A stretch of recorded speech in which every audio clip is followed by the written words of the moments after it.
It was cold that afternoon.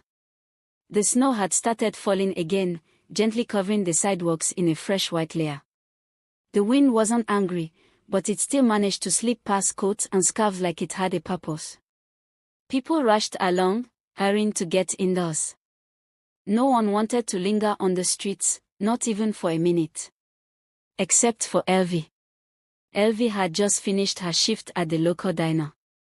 Her feet hurt from standing all day, and her fingers were red from the cold. But her heart was still kind. She was walking past a busy intersection when she saw the old woman, slow, confused, and clearly struggling to cross. Elvie didn't hesitate. She walked straight up to the woman, took her hand gently, and said, "Let me help you, ma'am." The woman looked surprised. Her grey eyes softened as Elvie guided her across the street. Cars waited, and drivers watched, but Elvie didn't care. She made sure the woman's steps were steady, that her coat was buttoned, and that her hands weren't too cold. When they reached the other side, Elvie gave a warm smile and asked softly, "Do you need help going somewhere else?" The woman gave a small laugh. "Just the next block. I'm going to visit my son." So Elvie walked with her. They talked as they moved slowly through the snow. The woman's name was Mrs. Odora. She had silver hair, a fancy scarf, and an accent that hinted she hadn't always lived in the small town.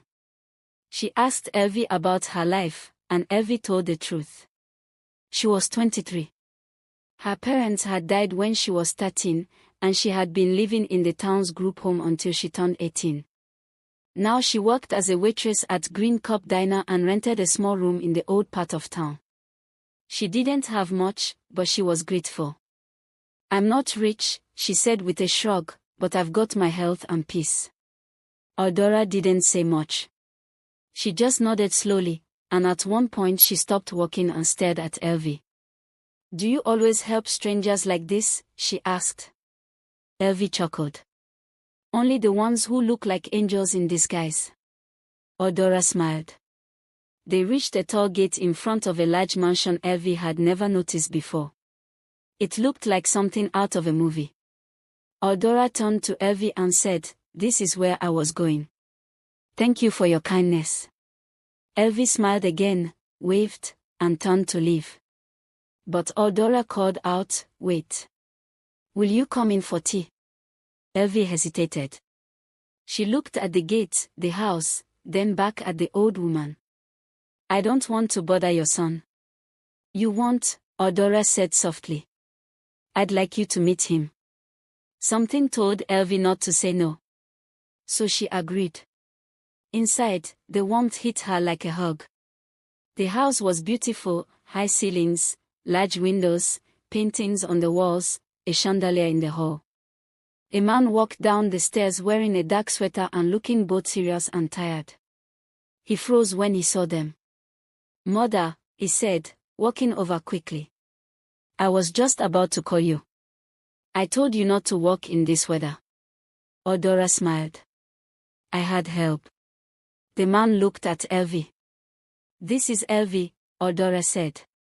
"She helped me across the road and walked me all the way here." The man's eyes softened. "Thank you. That was very kind of you." He led them into the sitting room, and a housekeeper brought tea. The man introduced himself as Damien. He owned several companies, lived alone in the mansion, and was very protective of his mother. He asked Elvie about her job and her life, and Odora repeated everything Elvie had shared earlier. Elvie felt out of place at first, sitting on a velvet chair in her old coat, drinking expensive tea. But Damien and his mother treated her like an old friend. She stayed for an hour. When it was time to go, Odora walked her to the door. "Thank you again," she said. "The world needs more hearts like yours." The snow was falling heavier now, but Elvie's heart felt light. 2 days later, a man in a black coat came to the diner with a note. It was from Odora. She invited Elvie back to the mansion, not for tea, but for something more. When Elvie arrived, Odora greeted her with a hug. Damien was there too, and he had something to say. "I've been looking for someone like you," he said. "Someone with honesty, humility, and kindness. I want to offer you a new job." Elvie blinked. "A job?" "Yes. I want you to manage one of our new community centers. We help people like you, orphans, young adults trying to find their place." Elvie couldn't speak. Her hands trembled slightly. She looked at Eudora, who smiled and added, "You helped me not knowing who I was. That tells me everything about your heart. You changed my day, Elvie. Now let us change your life." Elvie's life did change. She took the job and quickly proved her worth. She helped build programs for youth, organized food drives, and became a voice in the community. She moved into a better apartment, went back to school, and for the first time in years, she didn't just survive, she thrived. Damien became more than just a boss. He became a friend, and with time, something deeper grew between them.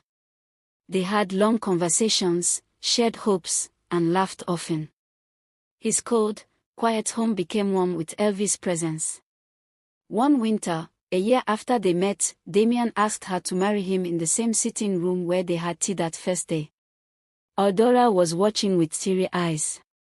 Elvie said yes. From a poor orphan with no family to a woman who helped build new homes for others, Elvie's story became an inspiration. But she never let the attention change her. She still helped strangers. Still smiled at everyone. Still walked slowly across snowy roads if she saw someone in need. And every winter, she and Eudora would walk hand in hand, remembering the day a simple act of kindness opened the door to a miracle. Thank you for watching Echoes of the People by Marichi. Please like, subscribe and share.